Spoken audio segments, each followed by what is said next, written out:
ভালোবাসার মানুষটিকে নিয়ে আজকে কিছু মনের কথা বলতে চাই। ভিডিওটি ফুল দেখে যাবেন। কোনো কারণ ছাড়াই হাজার হাজার মানুষ যেমন আর্জেন্টিনা ফুটবল দলটাকে ভালোবাসে, ঠিক তেমনি ভাবে আমিও আপনাকে ভালোবাসতে চাই। আমি ম্যারাডোনার মতো সহজেই আপনার মনে জায়গা করে নিতে চাই।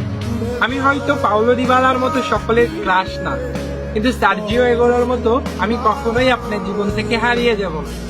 আপনি আমাকে লিওনাল স্কালোনির মতো বিশ্বাস করতে পারেন, আমি কিন্তু ক্রিস্টিয়ান রোমেরোর মতো বিশ্বাসী। হয়তো আমি মাঝে মাঝে লাউতারো মার্টিনেজের গোল মিসের মতো ভুল করে বসবো, কিন্তু সাথে সাথে অ্যাঞ্জেল ডি মারিয়ার ফাইনালে গোল করে ম্যাজিক দেখানোর মতো ম্যাজিক দেখিয়ে আপনার মনকে খুশি করে দিব। আমি লিওনাল মেসির মতো শত অপমান সহ্য করেও বিশ্বকাপ ট্রফি পাওয়ার স্বপ্নের মতো আপনাকে পাওয়ার স্বপ্ন দেখে যাব সারা জীবন। আমি ম্যাকালিস্টারের মতো আপনার সব রাগ সহ্য করে নিব। জুলিয়ান আলভারেজের মতো আপনার হৃদয়ে আমি সহজেই জায়গা করে নিব।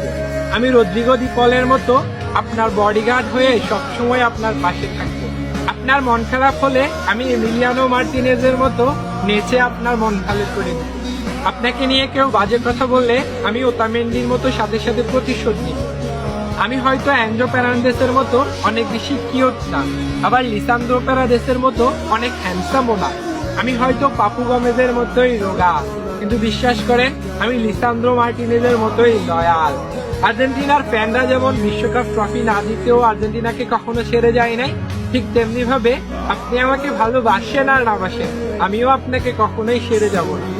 লিওনাল মেসির হাতে বিশ্বকাপ ট্রফিটা দেখে ফুটবল যেমন পূর্ণতা পেয়েছে, ঠিক তেমনি ভাবে আমিও আপনাকে পেয়ে আমার জীবনের পূর্ণতা পেতে চাই। I love you Iqra.